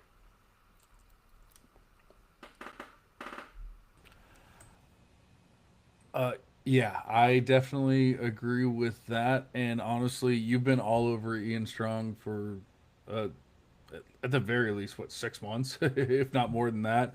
Definitely before the offseason program. And he has only risen in Devy Best, so I cannot hate on that pick at all. I think that it's tough because, like you said, we're seeing other players, kind of also being in the mix and everything. So it's tough to say like he's the only guy in town or anything like that. But that's not always the case. So it doesn't always work. Sometimes it's just the best guy in town. It doesn't always have to be the only guy in town. So I do like the pick there. Although there's one player who is moving ahead, and I'm trying to figure out when I need to take him. Let's see, I have 3 picks left here in this draft, and I'm trying to figure out when I need to take this player because I don't want to get sniped, but I want to play the game here. I always love playing the game, even on mock drafts. That's the fun part of fantasy. So let me add your pick here, and Ian Strong. All right, we got Ian Strong. That brings me up, and I am extremely torn here between. We got some wide receivers. I don't think we have any QBs. Let me go back and just make sure. All right, there's one QB that I'm considering right now, but honestly, I have a feeling. I just have a gut feeling this player is going to fall off before the end of the season. So I'm not willing to take him here because I'm not trying to put that kind of flag plant on. Even though he is standing out, and I will admit that if it comes to term later on, and I don't think he needs to be drafted yet. All right, I'm gonna go. I'm gonna go ahead and do it. I think this player's gotten way too much hate over the years. It's a player that Aaron has hated on year after year after year after year after year. He actually hasn't been in that many years, but I feel like he's finally getting his due credit and everything, and it's Katron Allen. We talked about how Nicholas Singleton is falling off. Well, here's Katron Allen. Now he's sitting at a 9.5% big time run rate over the last 2 years, which probably means he's probably over like 11% or something. He probably lost the weight that Nicholas Singleton gained, and all of a sudden he's more explosive. He's more fun. He's taking a bigger market share of the running back carries and everything. Like I don't. He's always been a bigger guy. We've never had to worry about the 195 or anything like that. I have him listed at 5'11", 230. I don't know if that's still up to date or not. I don't really care. What was he, 222, 228, whatever he is. I don't really care. He's big enough, obviously. The big time, but that's the thing. You don't see that big time run rate with guys that are 230 all that often, unless they're special. And we've never considered Katron Allen special. And that's what Aaron always said. Oh, he's not special. He's not special. He's not special. He's not special. Well, here we are, year 4. Is he special? I don't know. He's definitely moving up Devy Beth, at least through 5 weeks. And so I'm willing to take him here at 206. It's not really my turn to interject or anything like that, because it's not actually really an interjection, because it is kind of further reinforcing what John is saying.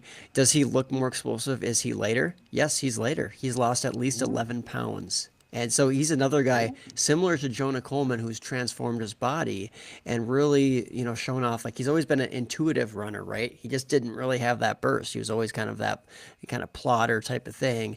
And now that guy has actually done this transformation, lost his weight, he is now listed, at least on ESPN, 8 pounds lighter than Nick Singleton. So those guys have flip-flopped. Right? Wow. Nick Singleton now is the big boy and less effective because of it. And Katron Allen has slimmed down and become more explosive and effective because of it. So I have to give you a lot of credit for saying, you know what, I'm going to put aside some of the things that we've talked about in the past, maybe some of the concerns with his inefficiencies. Guy's a baller this season. He's got the size.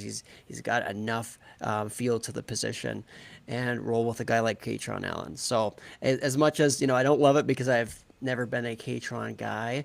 We have to be able to adjust here, and thus far, I'm starting to adjust to the idea that maybe this guy has done some real work to break out as a player. And that's the thing. I mean, honestly, from what you're telling me, it seems like he actually has. This isn't just like, oh, it's a fluke, whatever. It seems like he's actually done work to finally become that explosive player. We always said he was a better running back than Nicholas Singleton. He was just not a better athlete than Nicholas Singleton. Now he might be both.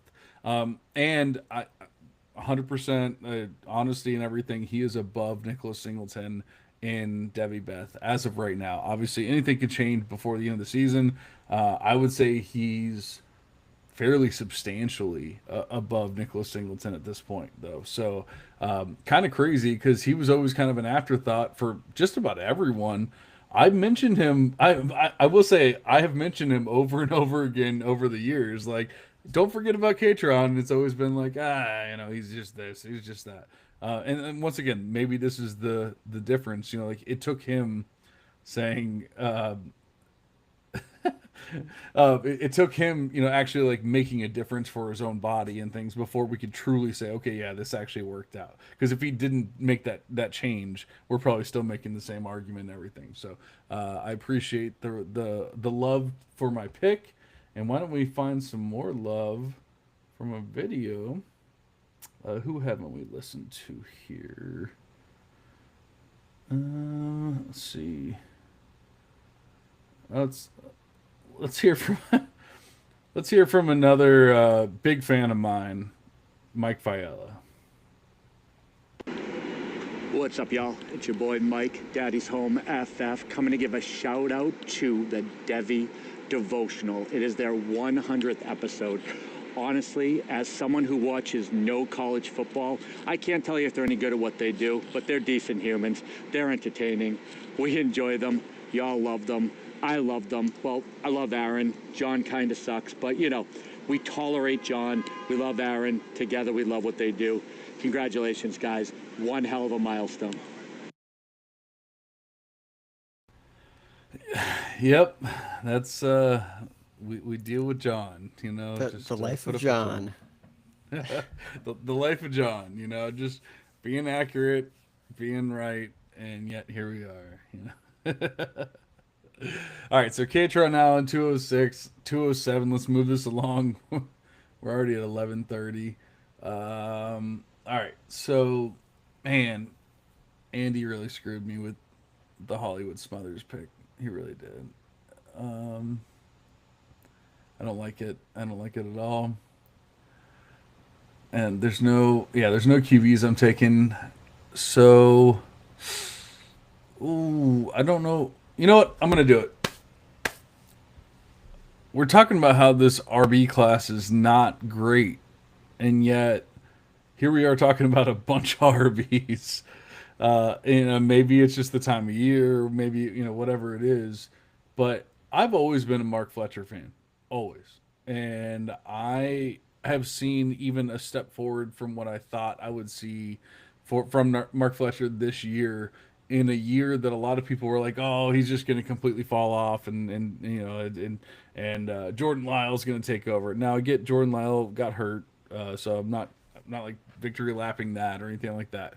But in his stead, or maybe not in his stead, because he was always going to be a part of the game plan, Mark Fletcher has done what we wanted to see. Big things from Fletcher. It's not like that Miami offense has been amazing. It's been fine. It's been good, but it hasn't been like overwhelming or anything like that. And yet he's still sitting there, 9% big time run rate. The reception game still isn't quite as much as I would like to see, which is why I'm taking him here at 207 and not 107, and things like that. But the PPR points per touch are right where I want to see him. And obviously we know he has the size. So he's a big boy who can go out there and still break big plays. If you want to comp him to like a Zach Charbonnet or somebody like that, I could easily see that. And, we see how Charbonnet is affecting Kenneth Walker right now. And that's when you have two really solid running backs in the same game. Imagine if he goes to a spot where there's not that, and he just has his own thing. I feel like Mark Fletcher here at 207, it might be a little early. I'm not ready to take my next wide receiver just yet. I'm not ready to take my next QB just yet. So I wanted to go ahead and get my kind of like my last running back in a tier. Because I'm looking at here. Yeah, my last running back in a tier before we kind of like fall off from there. I think it's a good pick. I like Mark Fletcher. This season alone. Yeah, now that he's kind of taken over, we already mentioned the injury, but 10% big time run rate. He only has 4 receptions, but they're also not asking him to like run a lot of receiving routes. So whether or not he could be a receiver, I feel like is kind of a bit of an unknown, because in the opportunities that he does get, he is getting targeted. So that does kind of remain to be seen. So I like Mark Fletcher. He's definitely on my list as somebody who I would take probably in this round, actually. So can't hate it there. But I'm going to go back to the wide receiver pool. for the where are we at now? 208, I think. So, and Aaron already drafted this guy's quarterback, so I'm gonna draft his wide receiver one, which is Elijah Surratt from Indiana.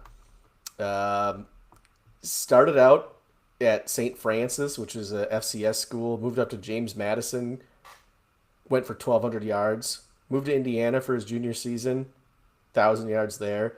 Now, in his second year in Indiana, he's already closing in on 400 yards. Already has 6 touchdowns.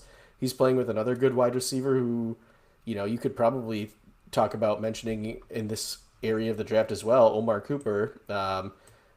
And every single season above 2.2 yards per route run. This year, 2.8 yards per route run in the Big Ten, playing against elite defenses like Illinois and Iowa, going for 92 yards and 2 touchdowns against Illinois. Going on the road to Iowa, 132 yards and a touchdown. He's done it 4 straight years essentially, definitely 3 straight years against really good competition. So I think Elijah Surratt, maybe a guy, as we get closer to the draft, could be inching up into that first round territory. So I'll go ahead and grab him right now. I like it. I like it. He's a guy that I roster in a C2C league. He's been very productive. Like you said, target hog this season. Is he doing the same things down the field to the extent that like Omar Cooper Jr. is doing for that offense? No, but he is commanding targets and being effective as a receiver, that's for sure. So I don't mind that pick in the middle. Second here, now I get faced with a tough decision. Do I want to continue going down the quarterback train here, or do I want to go to a different position? I am ultimately going to settle in on the quarterback, take another shot of a guy who may go in the first round of the NFL draft. We have, I believe, 4 Oregon starting quarterbacks, maybe between last week and this week in the NFL, between Bo Nix, Dylan Gabriel, Justin Herbert, Mariota, and John already put it on the board. That's Dante Moore. And Dante Moore is a guy that we just got to start coming around to a little bit more and more. Yes, they've had a cake schedule thus far into the season. Even their, I don't know if you'd even call it like challenging opponent, like P4 level opponent, Oklahoma State, they just completely destroyed them. Oregon State completely destroyed them. Northwestern, same thing. Penn State, they beat them, and Dante Moore had just a really good game. Again, against a tough defense, was not able to have the same success down the field, but he's been efficient this season. 74% completion percentage, 14 touchdowns, passing to 1 interception.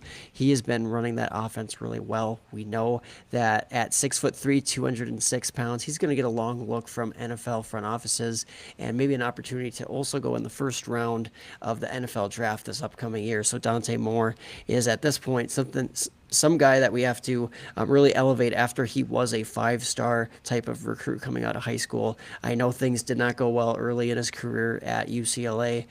I think we've just seen what UCLA is a football program. They cannot get the weapons, the supporting cast, etc., to make a quarterback look functional.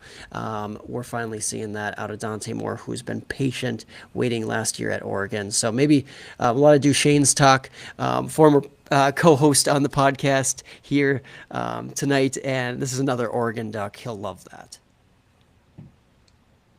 He will. I'm still really torn on Dante. I still don't feel like they've actually played anyone, and on top of that, his intended air yards are just not what I want to see. They're not beyond the thresholds I look for. He's not terrible. His big time throw rate is definitely above the big the threshold I look for and everything. He's not terrible at all. His interception rate is 0.75%. So you got to love that. Not hating on the player at all. I'm just saying I need to see so much more. And Aaron's saying Penn State is a top 5 defense, and that's absolutely true. But what was his absolute worst game against Penn State? So like we just need to see more from Dante Moore. No pun intended there. But I feel like his numbers are going to come down throughout the year and come down to earth. But that being said, it's 209. It's not 109. So I really don't hate it. I also don't feel like he's actually coming out. But that's just, once again, that's another thing that we're going to have to worry about with just about every class that we're dealing with now is are these players coming out? Are they going to go get another NIL deal somewhere else? Or are you going to stay at Oregon and make another like $8 million or, whatever you're going to do? So I kind of feel like Dante's not coming out, but I do not know that for sure, obviously. All right, so and he's also saying best weapons are a freshman wide receiver and your favorite Sadiq. Well, we know that Sadiq is not much. He's definitely no Connect. But why don't we listen to another video before we move on to the last three picks of this draft and get out of here? Let's see, we got him. I think we have one left. That's right. Why don't we listen to our good friend, Josh Chevalier? 100th episode, Devy Devotional. Congratulations. Excited for you guys. As somebody who's just gotten in the podcast game of myself, this is no small feat. And so, huge accomplishment for you guys. Hey, Aaron, John, you guys are two of the best in the business. I have so much respect for what you guys do, for your podcast, for your takes. I truly listen to you guys and take what you guys say to heart. Jackson Dart has got to be one of your proudest takes. I'm sure that's just one of many that has been incredible. I got to admit, though, man, the first time I heard you talking about Beth when we were on that Devy mock draft together, I was like, man, who is this girl that John keeps talking about? Little did I know, Beth is the brains behind the operation. Really excited for your next 100 episodes to see what you guys do in the space as you continue to carve out your own opportunities and your own niche. You guys are doing an incredible job. Thank you guys for being in the space and for being my friends. Look forward to doing more work together in the future.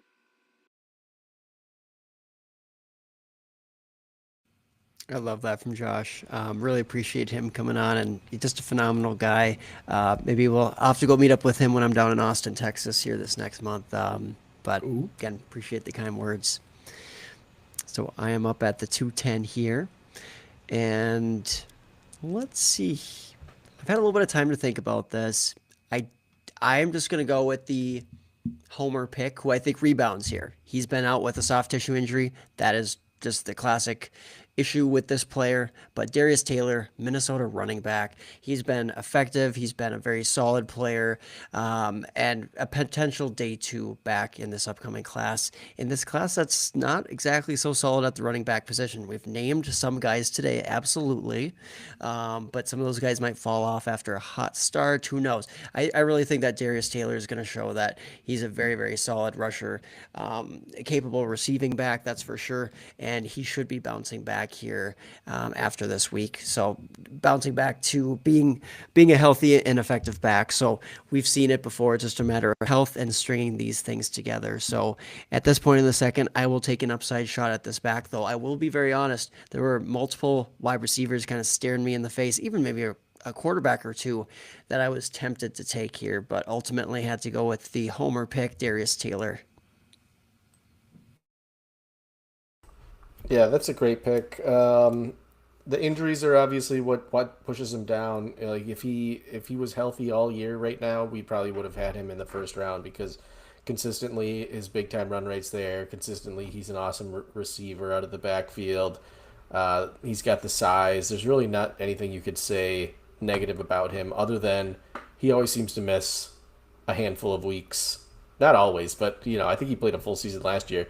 But it feels like he's always out. There's always that red flag by his name in the fan tracks when you're going to set your roster. So that leaves a little sour taste in your mouth. But other than that, like the guy, when he's on the field, he's playing at a top tier level. So I think that's good value here at the back end of the second. And if he does come back at full strength, like I said, with a few of these guys, we could see his name move up significantly once we get closer to April.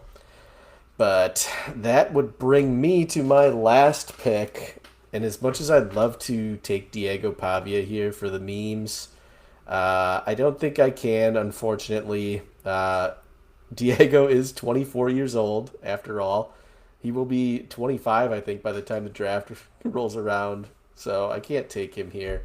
I'm gonna take a bit of a flyer. I think there's a couple of wide receivers I could probably consider here, but I'm gonna take a guy that, um, man, I don't even know.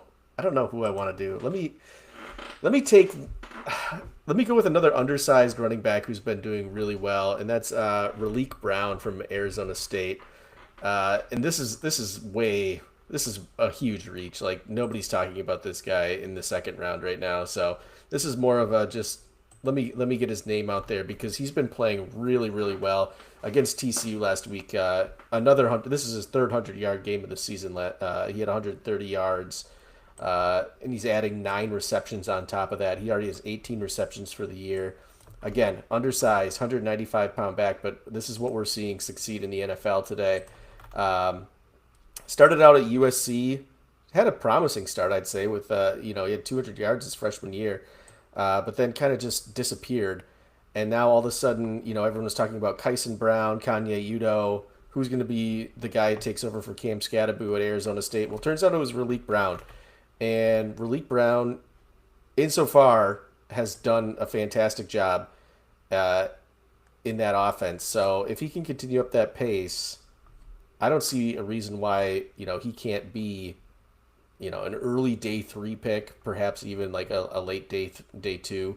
So I'll take him here. But like I said, this is more of a flag plant than anything, not necessarily something that you should take to heart based on what we've been seeing from like mock drafts and that sort of thing. Honestly, I don't hate it.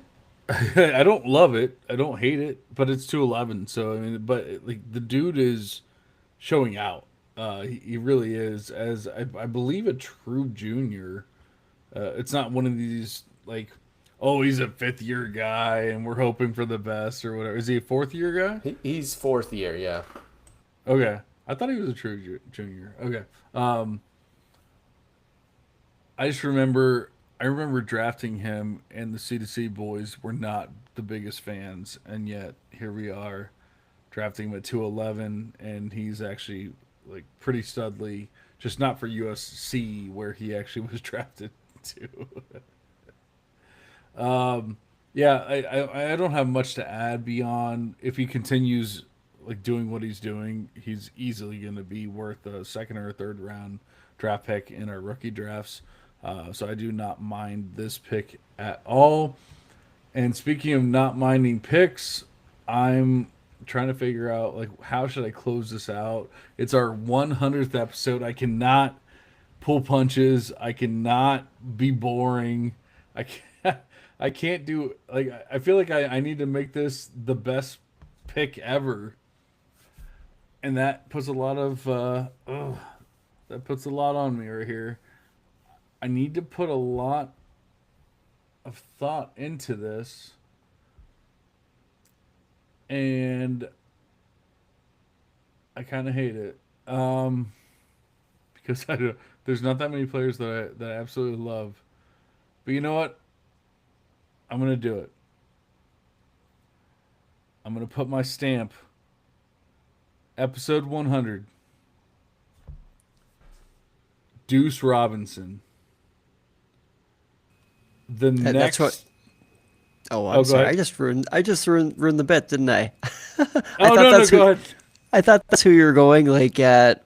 What was it, 112 or something like that? Was Deuce you Robinson. thought it was gonna be Deuce? Yeah. Oh, okay. Well, I mean, no, I was not doing him at 112. I was doing Eric Singleton Jr. because he's actually really, really good at football. But Deuce Robinson, and like, here's the thing. Here's the hilarious thing. He reminds me so much of Quentin Johnston, and like we, as Devy players, as Dynasty players, I'm sure we all have so many memories of Quentin Johnston. Quentin Johnston got pushed up way too high, and was considered a first round pick for people and it never made any sense to me whatsoever. That was never anything that was going to happen for me, and yet Deuce Robinson is essentially the same player, and I don't feel like he's getting any kind of buzz whatsoever for that kind of stuff yet. But I feel like when it's all said and done, he's going to get that kind of buzz, and he has that same kind of the same kind of upside. And now we're actually seeing what Quentin Johnston can be in an offense, even though it's it's a small sample. It's kind of wild. So Deuce Robinson is not a player that I'm like, oh my god, he's going to be a stud from day one or anything like that. But at 212, I kind of love it because like he is showing upside. He is showing that he can be an absolute stud when he needs to be. And so at 212, I'm taking Deuce Robinson. Yeah, I guess with Deuce, you just have to wonder: is he going to give you a 20-yard game or a 150-yard game? Because that's kind of been his story this season. But yeah, if you're just looking at like from a yards per route run standpoint, from especially this year market share standpoint, he's hitting those things. But can he keep up 20 yards per reception, which he's been doing basically for his entire career? Like, can he be that player in the NFL as a 6'6", 230-pound wide receiver? I don't know. Maybe it is a slow burn like Quentin Johnston. Quentin Johnston, it was kind of riding a roller coaster too, especially with his junior season. It was just like, man, is this guy not good anymore? And then the second half of the year, he turned it back on. So maybe he is that kind of guy. People were talking about him being the wide receiver one in the class. We're not talking about that here. No, not yet. Like I said, it's the back end of the second round. Like if you're just talking from a yards per route run standpoint, he's like over 4 right now. So it's just a matter of that offense right now and how much do we believe in it? Like how much do we believe that Thomas Castellanos is going to continue throwing 15 yards per attempt? I don't know. So obviously he's got a couple good games, but really that's it. Like he's had 2 good games, which in those 2 games have essentially matched his best season prior to this year. So I'll hold off hope on Deuce Robinson, but at the same time, I don't hate like the dart throw to say like, hey, this is a guy who could be great. Yeah. Yeah, I mean, at the end of the day, I kind of thought John was actually going to go him earlier just because, he's kind of been popping off and John likes Castellanos and that connection there between, him and Deuce and Deuce is, second best right now, I think, in, I don't know if this is college football or what in receiving yards per team pass attempt rate, and his reception yards market shares 32%. Like there's definitely some metrics going his way, and he has the size, he has some of the athleticism, some nuance that made him a really intriguing prospect that could have potentially made it as a baseball player or a football player. So we're finally seeing that he was kind of breaking out from that situation in USC that held him back. They already had Jacoby Lane, they had multiple big wide receivers kind of filling the same role there. So now he can kind of become his own player and develop. So yeah, at the end of the day, I don't hate that with Deuce. We need to see more consistency. So we'll see if it happens this year, huh? Aaron, you want to give us a rundown of the 2 rounds? Yeah, absolutely. I'd be happy to. So starting at the 101 in our mock draft, super flex draft for the 2026 class. Jordan Tyson, John drafted Jordan Tyson at 101, wide receiver, Arizona State. 102, Andy with Mekhi Lemon, USC wide receiver. 103, myself, Jeremiah Love, running back at Notre Dame. 104 was myself with Lenora Sellers, quarterback, South Carolina. 105 was Andy, and that was Jonah Coleman, running back at Washington. 106 was John, Justice Haynes at Michigan. 107 was back to John, wide receiver Carnell Tate at Ohio State. 108 was Andy, wide receiver Jace Brown for Kansas State. 109 was myself, Jeremy Bernard, Alabama wide receiver. 110 was myself, Nick Singleton, running back, Penn State. 111 was Andy, Hollywood Smothers. And 112 was John at Eric Singleton Jr., wide receiver at Auburn. Skipping ahead to round 2, I'll just go quickly through the player names unless there's anything else. Wait 1 second before you go to round 2. I actually messed up we we did have one more video. I thought we had watched them all, and then I started counting down. I had missed our best friend. Awesome job, you guys. You guys are kicking ass, taking names, bolt up, skull. Awesome job, John and Aaron. Keep up. You guys made 100. Keep going for another 100. Best man in Aaron's wedding, and also my best friend that weekend. And yeah, thank you, Drew. Hey, appreciate that, Drew. Yeah, really, really do. So, yes, to cap off our 100th episode, round two recap here. John might have to put that board back up there, but I do remember his first pick in this round because it was a bold one. Darian Mensah, Duke quarterback, went there at 201 to John, then Andy at the 202. Eli Sowers, Vanderbilt tight end. At 203 was myself, Jadarian Price, running back at Notre Dame. 204 was Fernando Mendoza, quarterback at Indiana. 205 was Andy, Ian Strongwreckers, wide receiver. 206 was John Catron Allen, Penn State. 207 back to John, running back, another one of those guys. Mark Fletcher at the U Miami. 208 Andy with Elijah Surratt, wide receiver at Indiana. 209 was myself, Dante Moore, Oregon quarterback, and 210 went back to Darius Taylor, running back, Minnesota. 211 was Andy, running back, Raleek Brown at ASU, and 212 John topped it off with Deuce Robinson, wide receiver at Florida State. I appreciate the recap. Andy, you obviously were not here for the full 100 episodes. Aaron already kind of gave us a sentimental thing, but what have you appreciated for the time with the DD through whatever you've been through? I don't even know exactly when you joined us, but I appreciate you joining us.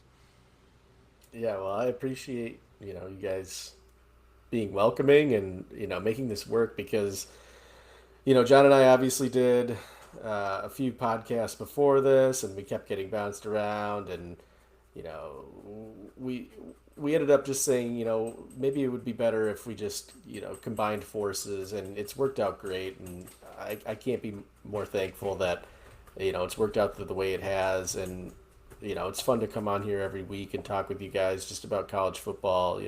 We try not to be too serious, but at the same time, I feel like the information that all three of us bring is helpful and also, informative to myself for one. I feel like from Aaron in particular, I'm getting a different viewpoint that maybe I didn't get from John when we were on doing our podcast together.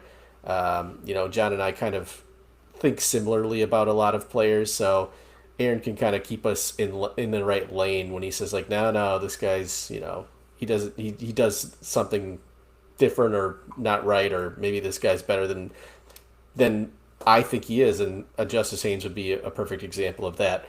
But I've just been so thankful, and I can't wait to continue doing this, and that's pretty much it. I don't know.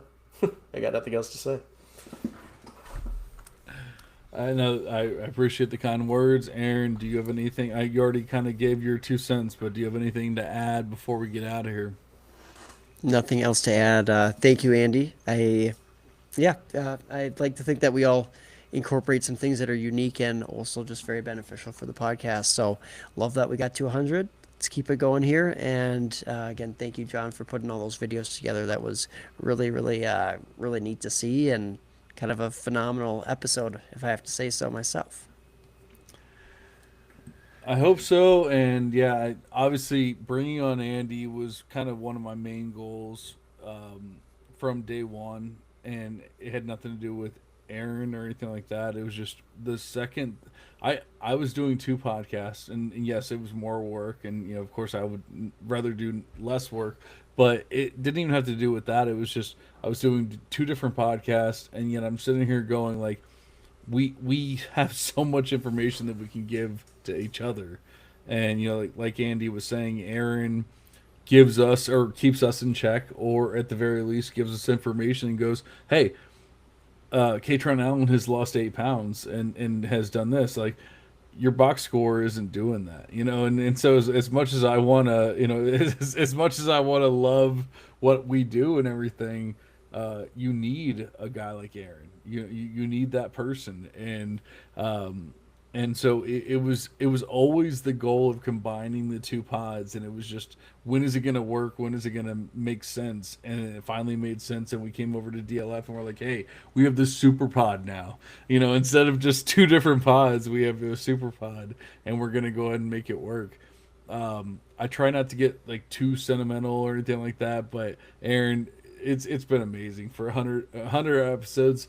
I I have never, and this isn't to say anything to you, Andy, because I love you to death, but I've never respected a fantasy player more than I respect Aaron. The guy is just unbelievable.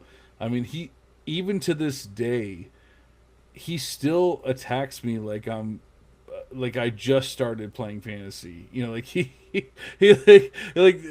send me a trade. He'll go, well, this is going to help you because of this, and this, and that. And I'm like, that I've known you for 6 years and we're co-hosts and things, right? Like you don't have to give me the whole like, this is how this is helping your team thing, right? But he can't help himself.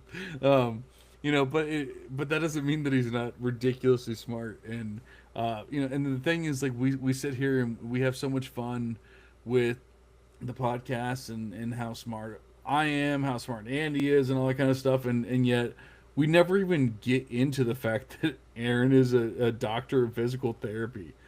Have we ever like truly talked about it? Like like we every once in a while we'll bring it up and be like, oh, by the way, he's this, but like we don't go, hey, what happened with this injury, or what we never do any of that, and yet here he is, a true doctor of physical therapy. So, Aaron, you're one of the best, if not the best, dynasty players, Devy players, C2C players that I know.